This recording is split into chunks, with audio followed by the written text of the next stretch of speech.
Tonight, a major drug-dealing scandal on some of Britain's meanest streets. There are claims that a serving police officer was drug trafficking, and it's alleged other officers planted drugs on innocent people.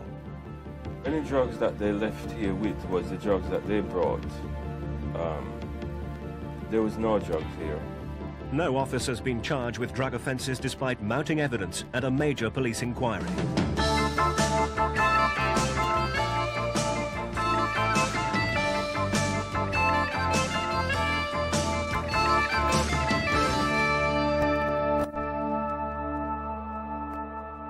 The drug that's at the heart of the scandal is the highly addictive crack cocaine.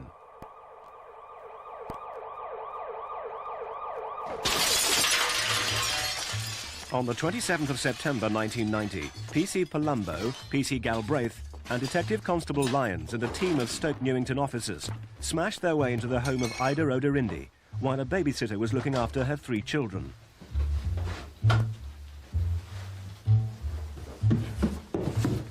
Drug squad officers led the raid using a warrant to search for stolen checkbooks. Ida found the raid in progress. She was shown a bag of drugs the raiding party said they'd found in a disused freezer. Ida was arrested and taken to Stoke Newington police station. She was charged with intent to supply. The police said in court that you were a drug dealer and that they'd found drugs on your premises. I am not a drug dealer. I've never been a drug dealer. And I am innocent. Stoke Newington drug trials are heard here at Snaresbrook Crown Court. The jury at Ida's trial believed the police officers. There was no fingerprint or other corroborative evidence. Ida was sentenced to 4 years in prison. I was there speaking the truth, nothing but the truth. And they didn't believe me because as far as I'm concerned, I'm just somebody, or should I say a nobody, standing in the dock. And the police, as far as they're concerned, with the uniform, with the power, they're the law. So anything they say goes. As far as they were concerned, police don't lie. 3 of the policemen involved in the raid on Ida Roderindi's home were PC Ronald Palumbo, GN 219, PC James Bruce Galbraith, GN 97, and Detective Constable Barry Lyons. They all worked out of North London's Stoke Newington police station. They are now suspended as part of an internal investigation, which the police themselves say is the most wide-ranging corruption inquiry in the Metropolitan Police for 20 years.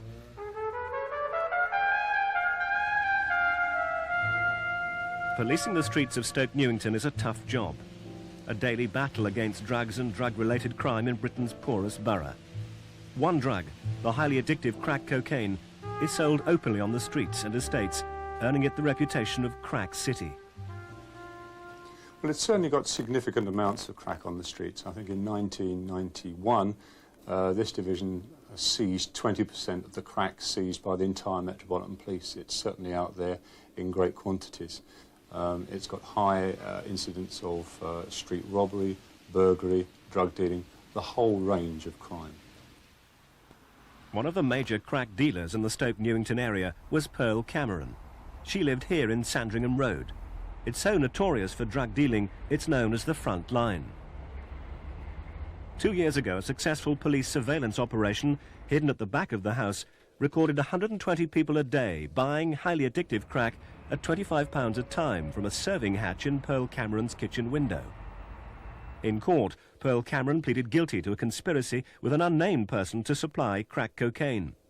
Pearl claims she'd been paying a policeman up to £2,000 a week to supply her with cocaine. For legal reasons, we are unable to name this officer, so we are calling him Officer X. Pearl Cameron had sunk much of the profit from her drug dealing into this luxury villa in Jamaica. Despite her guilt, it has not been confiscated. Sentencing her to 5 years instead of the normal 12 to 15, Judge Geoffrey Grigson said, I sentence you on the basis that your dealing stemmed from the advances of a corrupt police officer. An eyewitness links Officer X to Pearl Cameron's drug dealing. The witness was present when two men called at Pearl's house. One gave a bag of drugs to Pearl. Pearl said it was Officer X. Officer X's activities helped to spark off an internal police corruption inquiry in April 1991, codenamed Operation Jackpot. It's led by Detective Superintendent Ian Russell. For 20 months it's been probing numerous allegations that some Stoke Newington police were involved in drug dealing, theft and conspiracy to pervert the course of justice. It is a very complex inquiry. There are many allegations being made, and indeed the most recent complaint was not made until late last month. But this inquiry is being, as I say, supervised by Mr. McCall of the PCA, Police Complaints Authority, and he is satisfied that Mr. Russell is progressing the inquiry as fast as is consistent with thoroughness.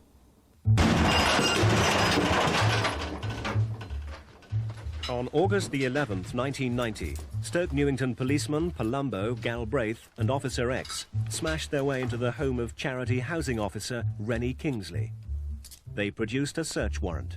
I looked at it to see if they were really police, and yes, it said Stoke Newington Police, and I suppose I felt good then, because I thought by the time I get to the station and complain and explain what they did, and you know, I thought we'd have come to the genuine mistake which they made.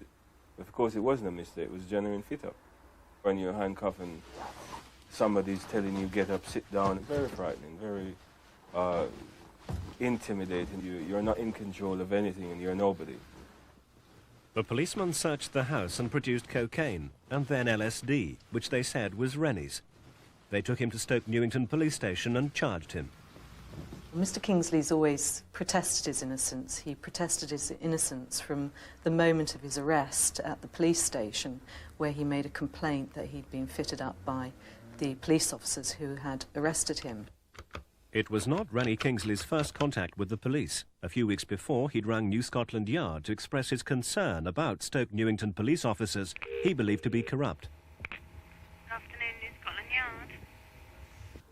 I made a complaint expecting somebody to come around and see me, maybe a senior officer or somebody, to find out what I knew or what I supposedly knew. Well, all I can say instead of that happened, they raided me, and planted me. That was it. Rennie Kingsley was found guilty on the word of the police officers and sentenced to 4 months in prison. He has always maintained his innocence. 3 of the policemen who raided Rennie Kingsley's home were Officer X, PC Ronald Palumbo, PC James Bruce Galbraith. They've been suspended by Jackpot for other matters. 40 officers have been notified they are part of the Jackpot investigation.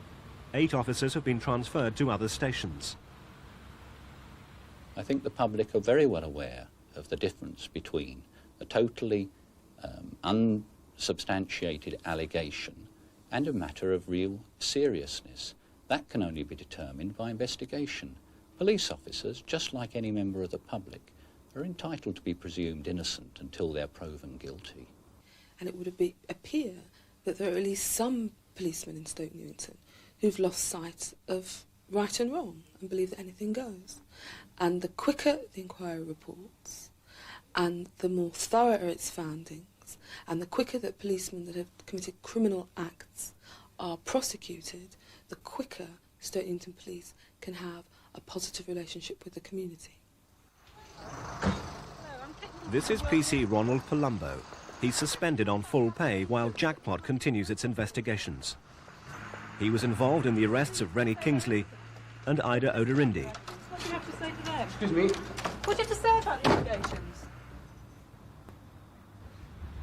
Last December, he was one of 2 officers whose evidence played a crucial part in another drugs trial at Snaresbrook Crown Court. The case collapsed after Palumbo lied twice in court. Judge Pittman dismissed the case. Although it is not a matter for me to instigate any proceedings, it would certainly be a matter for you to await to see if any action is taken against you on the basis that you were, therefore, this morning and indeed yesterday, giving evidence on oath that you knew to be false or did not believe to be true. The judge advised that immediate action should be taken, but World in Action has learned that nothing was done for 7 months. Palumbo continued to work as a police officer. When Jackpot eventually found out, he was suspended, as was PC Galbraith, the other arresting officer. Eula Carrer walks free from prison. She came to England on holiday and ended up with a 4-year sentence for possession of crack with intent to supply. She's out on bail because one of the officers who gave evidence at her trial is now suspended. Right from the start, she'd protested her innocence. If it's even to take my life, show I'm innocent, I will. And I will take my life if I don't get no justice.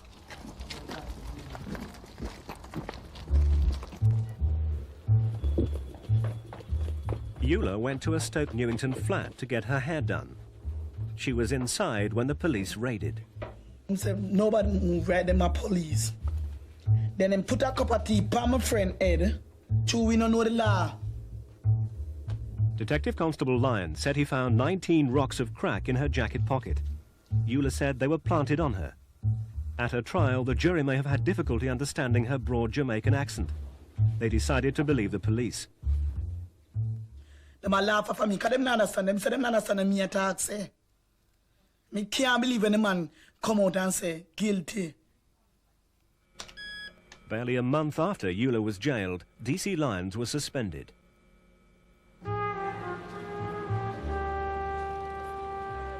She's been released on bail because of his involvement in her case. But her name has yet to be cleared, and she cannot go home to Jamaica to see her children.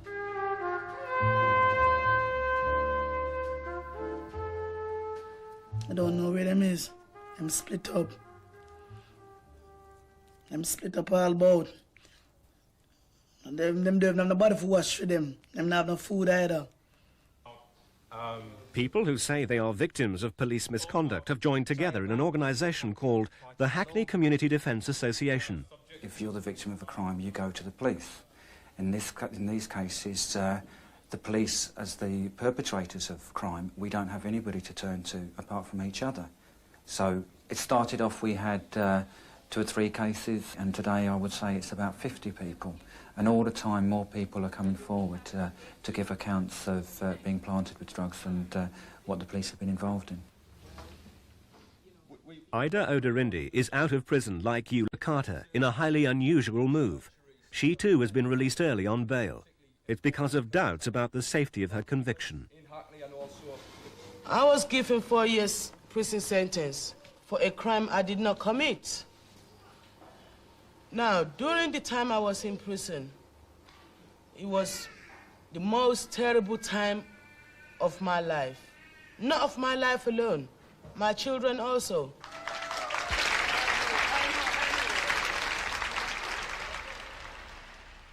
Another person supported by the association, Dennis Tulloch, has also been released from prison on bail.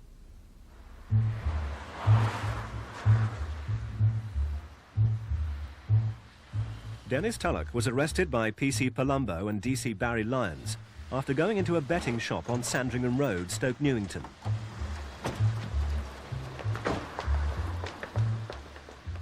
He says the drugs the police produced were not his, but in court the jury believed the police, and he was sentenced to 4 years for possession of crack with intent to supply. Operation Jackpot uncovered new evidence that led to Dennis Tulloch's release on bail because his conviction may no longer be safe. But he cannot clear his name because his lawyers aren't being told what the new evidence is. You can't get the evidence out of the police because they're investigating it. And that is the dilemma. There's a clash between 2 principles. While on one hand you're trying to get freedom for your own client, and the police want to get on with their own inquiries secretly. New evidence in Dennis Tulloch's case led to DC Lyons' suspension, but Jackpot keeps its secrets to itself. The organisation responsible for bringing all criminal cases to court is the Crown Prosecution Service. Even they can't find out what's going on. They told World in Action, "We have asked the police for the names of all those officers subject to investigation under Operation Jackpot. The police have declined to supply them, with the exception of the 8 who've been suspended or transferred. The CPS does not know how many trials are involved, because we do not know who the police officers are. Not all officers who are causing concern have been suspended. This is PC Terence Chitty. He came to Stoke Newington from the Metropolitan Police's Territorial Support Group. Wapping, London. January the 24th, 1987. A demonstration outside Rupert Murdoch's News International newspaper plant turned violent. There were complaints about police behaviour that night, including Constable Chitty's. In court, independent witnesses supported the complainants. PC Chitty was charged with conspiracy with others to pervert the course of justice. But, due to an administrative error, the case was struck out. No disciplinary action was taken against PC Chitty. A year later, he was transferred to Stoke Newington. Now, his truthfulness has been called into question again. Within the last month, he appeared as a central witness in 2 drug cases.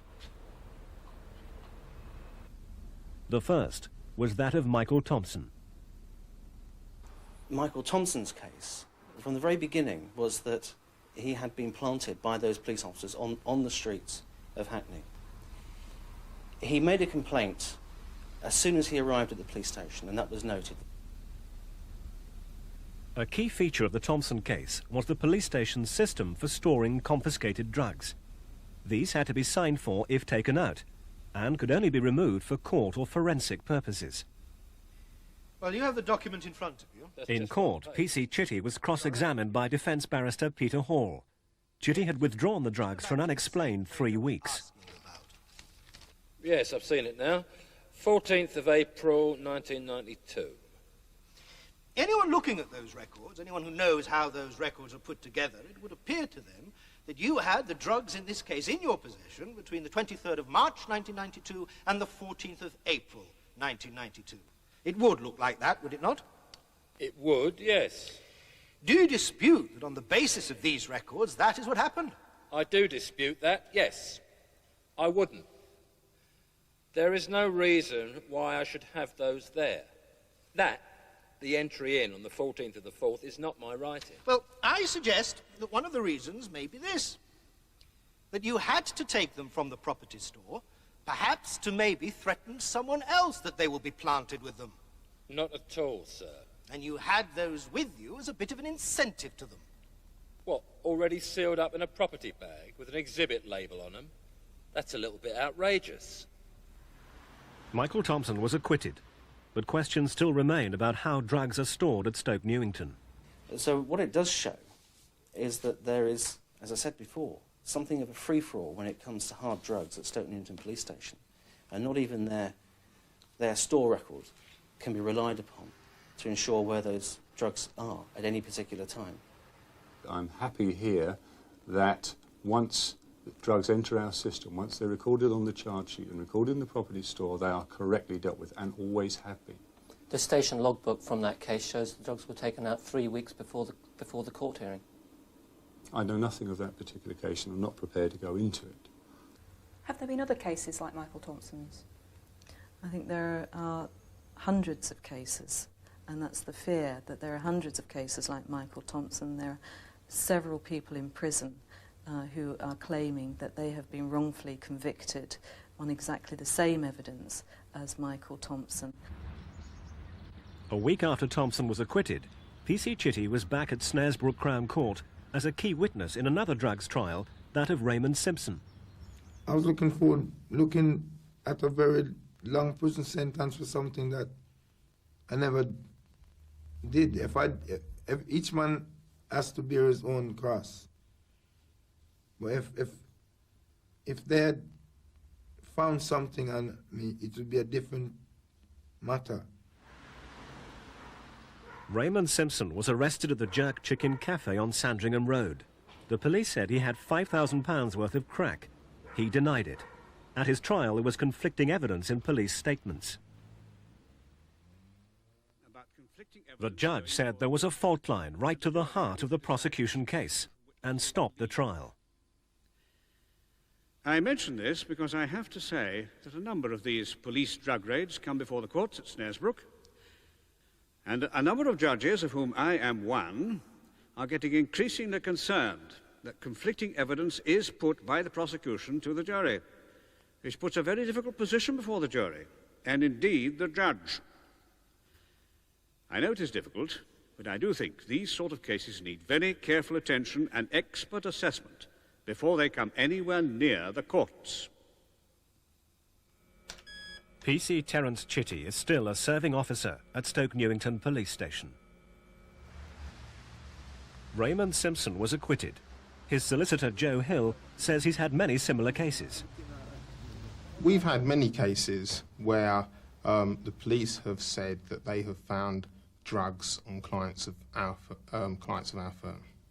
So when they've gone to court and they've been found not guilty and the jury have heard the evidence, they must have come to the conclusion in rejecting the evidence of the police that the police were lying. This places juries in impossible positions because on the one hand it's very important that the fight against drugs is supported by everyone. I have clients who are affected as a result of drugs dealings, both in the sense that they are addicted and as a consequence of their addiction they're committing burglaries, robberies, they're involved in serious assaults. And consequently, I'm concerned that the fight against drugs is dealt with. But where you have cases where police officers can't be believed, that undermines the whole system. Justice has been done in this case, but there's quite a few other cases out there that I know, a few people that I know that was inside right now that hasn't done anything, and they've been sent to prison for a long, long time for things that it's not theirs. Detectives working at Stoke Newington Police Station are still battling with the drugs menace and connected crime. The continuing allegations and long-running inquiry now makes it difficult to get drugs convictions. I make no comment on the fact we have lost some cases, and I can say that I feel some of those cases have been abandoned when they could, perhaps in other climates, have succeeded. I don't say necessarily that it is indictment upon the officers. I keep an open mind because there has been nothing concluded. What we are dealing with here is allegations that have yet to be fully investigated, allegations which have yet to be resolved. If you have a secret report with secret findings, and in particular, if there are no prosecutions that arise from this report, then people in Stoke Newington will believe the report has just been a cover-up, and that would be a disaster for police-community relationships in Stoke Newington, and it would be a disaster for the war against drugs that all of us in Stoke Newington want to see. Rennie Kingsley served a prison sentence for a crime he's adamant he did not commit. His experience 2 years ago at the hands of police officers who are still being investigated has changed him. Like everybody, when you grow up, you were brought up to think like police and ministers and people of these are people you trust and take your problems to. My perception of them is quite different because I know now that I can't go to them for help. I have no trust in them, and I'm sure a lot of people don't anymore. Ida Oderindi spent over a year in prison, separated from her 3 children before she got bail. You want banana? All right, wait. Being locked up, away from my children, especially my small baby, it was terrifying, really awful. I missed her a lot.